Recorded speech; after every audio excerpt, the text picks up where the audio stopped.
दल को सिर्फ 3.5% वोट मिला है। उसकी प्रेस वार्ता में इतने प्रेस के साथी आए हैं तो ये दिखाता है कि कुछ तो काम हम लोगों ने सही किया होगा। लोगों से जरूर कुछ गलती हुई होगी, हम लोग के प्रयास में, हम लोग के सोच में, हम लोग के बताने के तरीके में जरूर कुछ गलती रही होगी कि जनता ने हम लोग को नहीं चुना है, जनता ने हम लोग पर वो विश्वास नहीं दिखाया।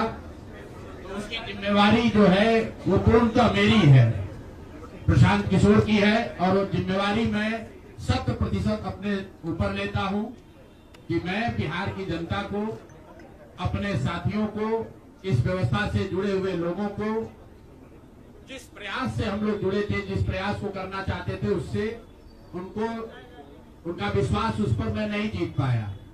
हम लोग सामूहिक तौर पर हारे हैं और आत्मचिंतन का समय है, हम लोग भी चिंतन करेंगे। जो लोग जीत कर आए हैं उनको खूब बधाई। जनता ने अपने लिए अपना रास्ता चुना है, अपने लिए सरकार चुन ली है। अब नीतीश जी और भाजपा के लोगों पर जिम्मेवारी है कि बिहार में जिन बातों को लेकर वो सत्ता में आए हैं, बिहार में तरक्की हो, बिहार में भ्रष्टाचार से जो जनता जूझ रही है भ्रष्टाचार खत्म हो, यहाँ पर लोगों के लिए रोजी रोजगार हो, और सबसे बढ़ के जो मुद्दा है पलायन का, बिहार से पलायन बंद हो।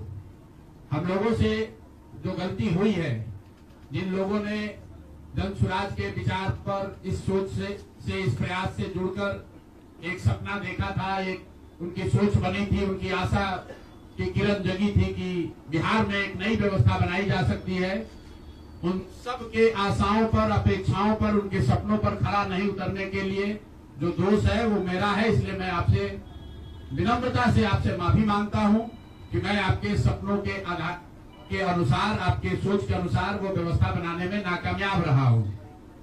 और प्रायश्चित के तौर पर मैं आज से 2 दिन के बाद 20 तारीख को गांधी विद्यारवा आश्रम में जो रास्ता गांधी जी ने बताया है, मैं अपने लोगों को, बिहार के लोगों को ये नहीं समझा पाया कि किस बात पर उनको वोट देना चाहिए, क्यों उनको नई व्यवस्था बनानी चाहिए। तो प्रायश्चित के तौर पर मैं अपने से विद्यारवा आश्रम में 1 दिन का उपवास, मौन उपवास रखूंगा।